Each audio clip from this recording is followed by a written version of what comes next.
இன்னைக்கு காலையிலேருந்து காமனாக நிறைய பேர் கேட்ட ஒரு டவுட் பார்த்தோம் அப்படின்னா குரூப் டூ ஏல ஜென்ரல் இங்கிலீஷ் எடுக்கலாமா இல்லை வந்து பொதுத்தமிழ் எடுக்கலாமா அப்படிங்கிறது தான். அதுக்கப்புறம் பார்த்தோம் அப்படின்னா வந்து இப்போ மெயின்ஸில் வந்து லாங்குவேஜை தூக்கிட்டாங்க. இங்கிலீஷும் இல்லை, தமிழ் வந்து இல்லை. அதுக்கு பதிலாக எப்போது மாதிரி பார்த்தோம் அப்படின்னா அந்த டிஸ்கிரிப்டிவ் தமிழ் மட்டும் வந்து இருக்குது. ப்ரிலிம்ஸில் நம்ம தமிழ் படிக்கிறதுனால அந்த டிஸ்கிரிப்டிவ் தமிழில் ஏதாவது பெனிஃபிட் இருக்குமா அப்படிங்கிறது நம்ம இந்த 2 கொஸ்டினுக்கான ஆன்சர் தான் இப்போ வந்து பார்க்க போகிறோம்.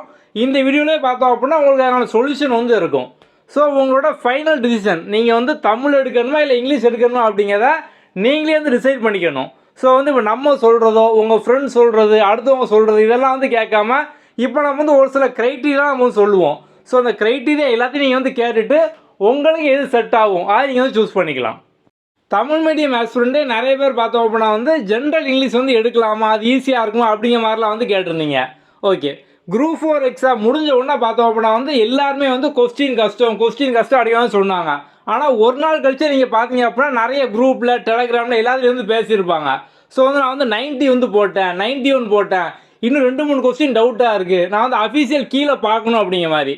ஸோ வந்து இந்த கொஸ்டின் எவ்வளோ கஷ்டமாக இருந்தாலும் ஒரு சில பேர் பார்த்தோம் அப்படின்னா வந்து 90க்கு மேலே வந்து போட்டிருக்கீங்க. ஸோ வந்து 90, 91 இந்த மாதிரிலாம் வந்து போட்டிருக்கீங்க. ஸோ வந்து உங்களை பொறுத்த வரைக்கும் பார்த்தோம் அப்படின்னா நீங்கள் வந்து ஆல்ரெடி தமிழை வந்து மேக்ஸிமம் வந்து முடிச்சிட்டிங்க. இது வந்து கஷ்டமான கொஸ்டின்லேயே உங்களால் 90க்கு மேலே வந்து போட முடிஞ்சுது. அப்போ நீங்கள் வந்து கண்ணை மூடி நீங்கள் தமிழே வந்து எடுத்துடலாம். ஏன்னா நீங்கள் வந்து மறுபடியும் இங்கிலீஷை படித்து ஃபுல்லாக வந்து அகைன் நீங்கள் வந்து ஃபுல்லாக படிக்கிறதுக்கு நீங்கள் ஆல்ரெடி 91க்கு மேலே போட்டதுனால இன்னும் கொஞ்சம் நீங்கள் வந்து படிக்கணும். ஸோ நீங்கள் தமிழே பார்த்தோம் அப்படின்னா வந்து கண்டினியூ பண்ணலாம். நம்ம வந்து ஜென்ரலாக பார்த்தோம் அப்படின்னா நீங்கள் ஸ்கூலில் எந்த மீடியம் படிச்சிங்களோ உங்களுக்கு வந்து அந்த மீடியம் வந்து ஈஸியாக இருக்கும் அப்படிமோ. ஸோ தமிழ் மீடியம் படித்தவங்களுக்கு தமிழ் வந்து ஈஸியாக இருக்கும், இங்கிலீஷ் மீடியம் படித்தவங்களுக்கு இங்கிலீஷ் வந்து ஈஸியாக இருக்கும். ஸோ நீங்கள் வந்து அதை பேஸ் பண்ணி சூஸ் பண்ணுங்கள் அப்படிமோ. ஆனால் நீங்கள் வந்து இப்போ இந்த குரூப் 4 எக்ஸாமில் 90க்கு மேலே 91க்கு மேலே இந்த மாதிரிலாம் போட்டிருந்தீங்க அப்படின்னா ஈவன் நீங்கள் வந்து இங்கிலீஷ் மீடியமாகவே இருந்தாலும் சரி நீங்கள் வந்து தமிழே வந்து கன்டினியூ பண்ணுறதான் பார்த்தோம் அப்படின்னா வந்து பெஸ்ட்டாக வந்து இருக்கும். ஏன் அப்படின்னா நீங்கள் வந்து ஆல்ரெடி பார்த்தோம் அப்படின்னா 91க்கு மேலே வந்து போட்டிங்க. ஸோ அப்படி வந்து ஈஸியாக பார்த்தோம் அப்படின்னா இன்னும் தமிழில் 95க்கு மேலே நீங்கள் ட்ரை பண்ணிங்க அப்படின்னா ஈஸியாக வந்து போட்டுடலாம். மற்ற எல்லாருக்கும் நம்ம காமனாக பார்த்தோம் அப்படின்னா பொதுவாகவே ஜென்ரலாக நீங்கள் ஸ்கூல் என்ன மீடியம் படிச்சிங்களோ உங்களுக்கு அந்த மீடியம் பார்த்தோம் அப்படின்னா வந்து ஈஸியாக வந்து இருக்கும். ஸோ நீங்கள் வந்து அதை வந்து சூஸ் பண்ணலாம். ஆனால் இதுலேயும் ஒரு சில பேர் பார்த்தோம் அப்படின்னா நீங்கள் வந்து ஸ்கூலில் இங்கிலீஷ் மீடியம் படிச்சிருந்தாலுமே நீங்கள் வந்து தமிழில் வந்து ஸ்ட்ராங்காக இருப்பீங்க, உங்களுக்கு தமிழ் வந்து பிடிக்கும். ஸோ இதெல்லாம் பார்த்தோம் அப்படின்னா வந்து உங்களோட டிசிஷன். அதேமாதிரி வந்து ஒரு சில பேர் பார்த்தோம் அப்படின்னா தமிழ் மீடியமாக வந்து இருப்பீங்க, ஆனால் வந்து உங்களுக்கு இங்கிலீஷில் பார்த்தோம் அப்படின்னா வந்து கொஞ்சம் வந்து நல்ல நாலேஜ் இருக்கும்.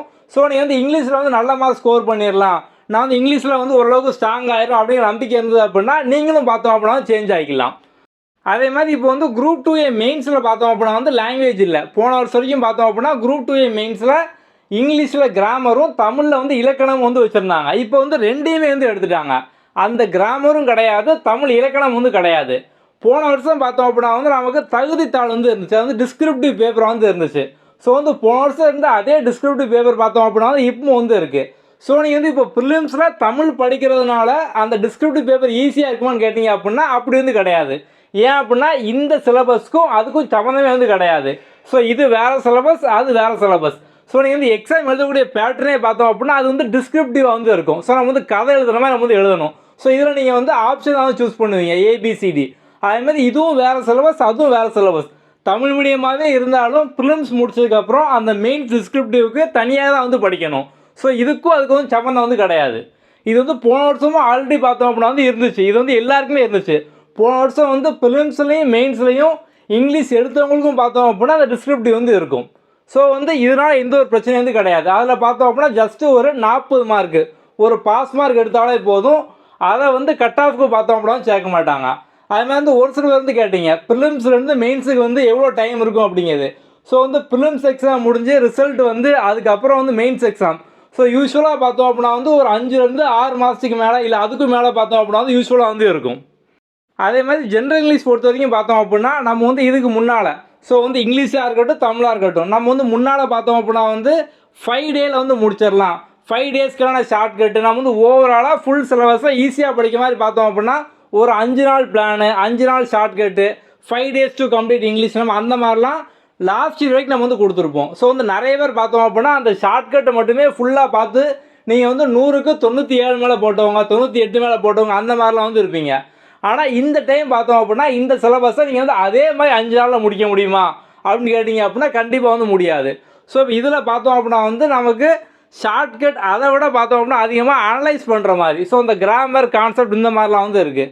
ஸோ மினிமம் நீங்கள் வந்து முதல்ல ஓரளவுக்கு பேசிக்காக ஓவரால் சிலபஸை முடிக்கிறதுக்கு ஒரு 20 to 25 டேஸ் வந்து ஆகும்.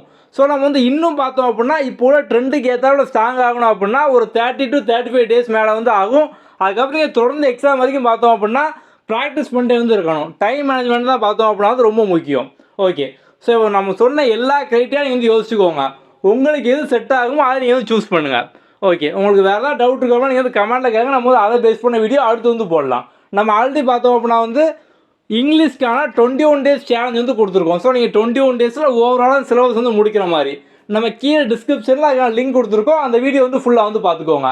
கமெண்ட்லேயும் கமெண்டாக வந்து இருக்கும். Okay, thank you.